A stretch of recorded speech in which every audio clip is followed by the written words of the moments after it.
Ano bíblico, 10 de maio, segundo livro de Crônicas, capítulo 1. Salomão, filho de Davi, estabeleceu-se com firmeza em seu reino, pois o Senhor, o seu Deus, estava com ele e o tornou muito poderoso. Salomão falou a todo o Israel, os líderes de 1000 e de 100, os juízes, todos os líderes de Israel e os chefes de famílias. Depois o rei foi com toda a assembleia ao lugar sagrado, no alto de Gibeon, pois ali estava a tenda do encontro que Moisés, servo do Senhor, havia feito no deserto. Davi tinha transportado a arca de Deus de Kiriat Jearim para a tenda que ele tinha armado para ela em Jerusalém.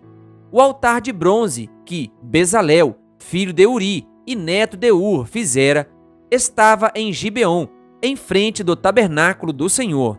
Ali Salomão e a assembleia consultaram o Senhor.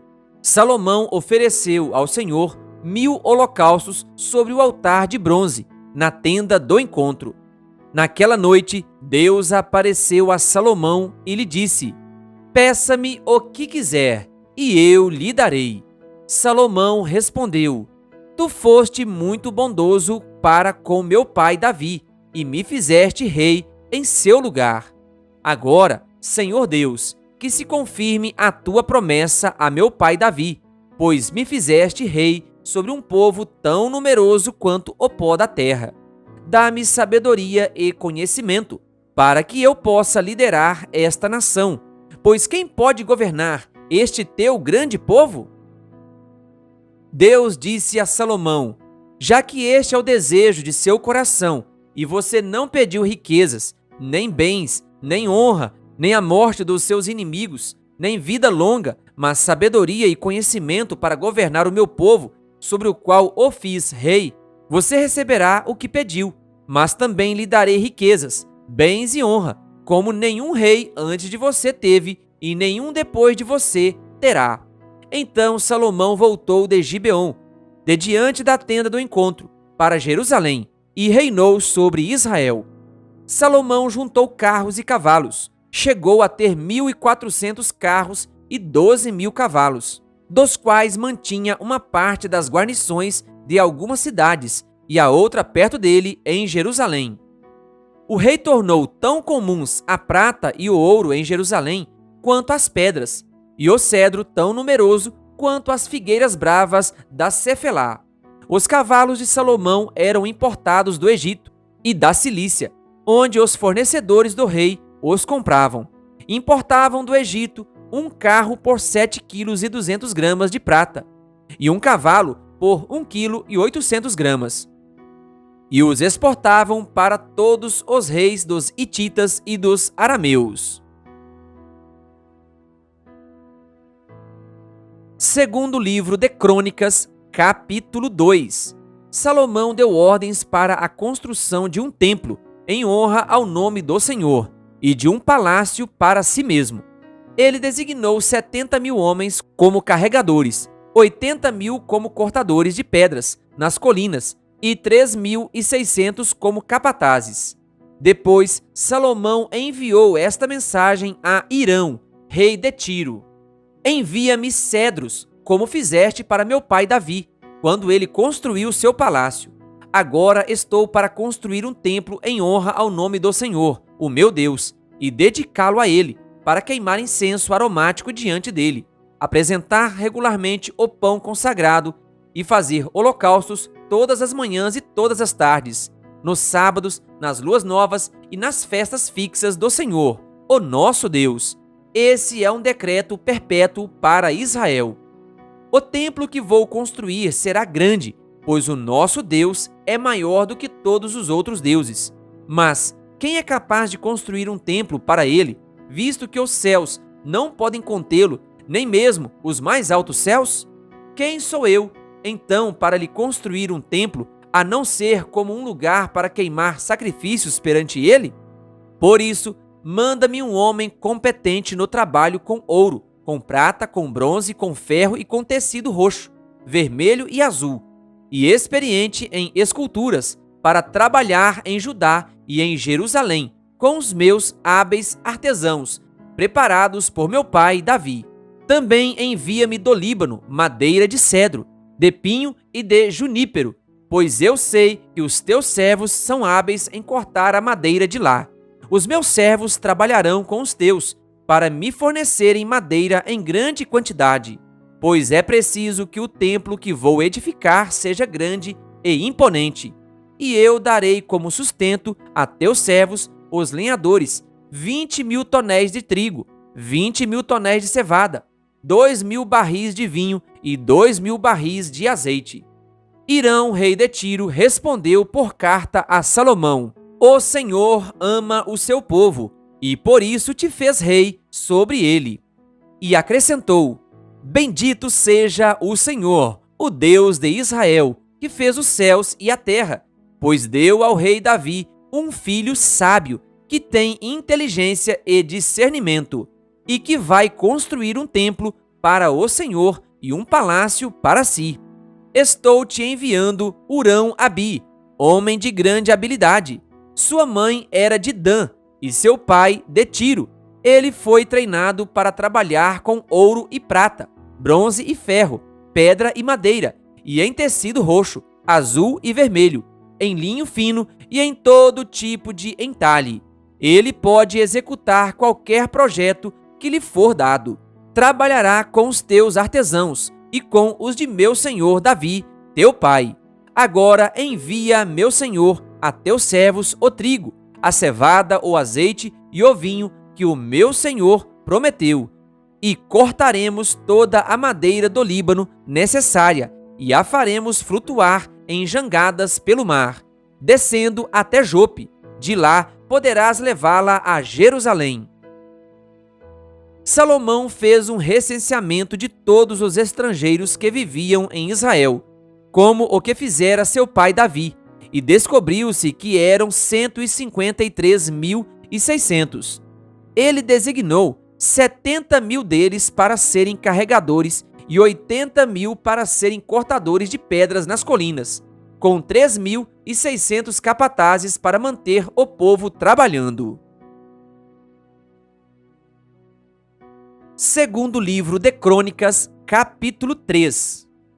Então Salomão começou a construir o templo do Senhor em Jerusalém, no monte Moriá, onde o Senhor havia aparecido a seu pai Davi, na eira de Araúna, o Jebuseu, local que havia sido providenciado por Davi. Começou a construir no segundo dia do segundo mês do 4º ano de seu reinado. Os alicerces que Salomão lançou para o templo de Deus tinham 27 metros de comprimento e 9 metros de largura, pela medida antiga. O pórtico da entrada do templo tinha 9 metros de largura e 9 metros de altura. Ele revestiu de ouro puro o seu interior e recobriu de pinho o átrio principal. Revestiu-o de ouro puro e o decorou com desenhos de tamareiras e correntes.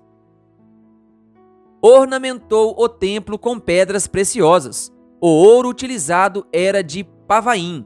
Também revestiu de ouro as vigas do forro, os batentes, as paredes e as portas do templo, e esculpiu querubins nas paredes. Fez o lugar santíssimo, com 9 metros de comprimento e 9 metros de largura, igual à largura do templo. Revestiu o seu interior de 21 toneladas de ouro puro. Os pregos de ouro pesavam 600 gramas. Também revestiu de ouro as salas superiores. No lugar santíssimo esculpiu e revestiu de ouro 2 querubins, os quais, de asas abertas, mediam juntos 9 metros. Cada asa de 2 metros e 25 centímetros. Tocava de um lado na parede do templo e do outro lado na asa do outro querubim. Assim, os querubins, com asas que se estendiam por 9 metros, estavam em pé, de frente para o átrio principal. Ele fez o véu de tecido azul, roxo, vermelho e linho fino, com querubins desenhados neles. Fez na frente do templo 2 colunas, que, juntas, tinham 16 metros, cada uma tendo em cima um capitel com 2 metros e 25 centímetros. Fez correntes entrelaçadas, e colocou-as no alto das colunas. Fez também 100 romãs, colocando-as nas correntes. Depois levantou as colunas na frente do templo, uma ao sul, outra ao norte. A que ficava ao sul deu o nome de Jaquim, e a que ficava ao norte, Boaz. Segundo livro de Crônicas, capítulo 4. Salomão também mandou fazer um altar de bronze de 9 metros de comprimento, 9 metros de largura e 4,5 metros de altura. Fez o tanque de metal fundido, redondo, medindo 4,5 metros de diâmetro e 2,25 metros de altura. Era preciso um fio de 13,5 metros para medir a sua circunferência. Abaixo da borda e ao seu redor havia figuras de touro, de 5 em 5 centímetros. Os touros foram fundidos em 2 fileiras e numa só peça com o tanque. O tanque ficava sobre 12 touros, 3 voltados para o norte, 3 para o oeste, 3 para o sul e 3 para o leste. Ficava em cima deles, e as pernas traseiras dos touros estavam voltadas para o centro. A espessura do tanque era de 4 dedos, e sua borda era como a borda de um cálice, como uma flor de lírio. Sua capacidade era de 60.000 litros. Fez 10 pias, colocando 5 no lado sul e 5 no lado norte. Nelas era lavado tudo o que era usado nos holocaustos, enquanto que o tanque servia para os sacerdotes se lavarem. Fez 10 candelabros de ouro, de acordo com as especificações, e os colocou no templo, 5 no lado sul e 5 no lado norte. Fez 10 mesas e as colocou no templo, 5 no lado sul e 5 no lado norte. Também fez 100 bacias de ouro para aspersão. Fez ainda o pátio dos sacerdotes e o pátio principal com suas portas, e revestiu de bronze as suas portas. Pôs o tanque no lado sul, no canto sudeste do templo. Também fez os jarros, as pás e as bacias para a aspersão. Hurão-Abi terminou assim o trabalho de que fora encarregado pelo rei Salomão, no templo de Deus: as 2 colunas, os 2 capitéis em forma de taça no alto das colunas, os 2 conjuntos de correntes que decoravam os 2 capitéis, as 400 romãs para os 2 conjuntos de correntes, sendo 2 fileiras de romãs para cada conjunto, os 10 carrinhos com as suas 10 pias, o tanque e os 12 touros debaixo dele, os jarros, as pás, os garfos de carne e todos os utensílios afins. Todos esses utensílios que Hurão-Abi fez para o templo do Senhor, a pedido do rei Salomão, eram de bronze polido. Foi na planície do Jordão, entre Sucote e Zeredá, que o rei os mandou fundir em moldes de barro. Salomão os fez em tão grande quantidade que não se pôde determinar o peso do bronze utilizado. Além desses, Salomão mandou trazer também todos estes outros utensílios para o templo de Deus: o altar de ouro, as mesas sobre as quais ficavam os pães da presença, os candelabros de ouro puro com suas lâmpadas para alumiarem diante do santuário interno, conforme determinado, as flores, as lâmpadas e as tenazes de ouro maciço, os cortadores de pavio, as bacias para aspersão, as tigelas, os incensários de ouro puro e as portas de ouro do templo, tanto as portas da sala interna, o lugar santíssimo, quanto as portas do átrio principal. Querido ouvinte, que a graça e a paz de Jesus esteja com você. Se você ainda não é inscrito no canal O Bom da Bíblia no YouTube, se inscreva e ative o sininho das notificações. Canal O Bom da Bíblia, compartilhando a Palavra de Deus.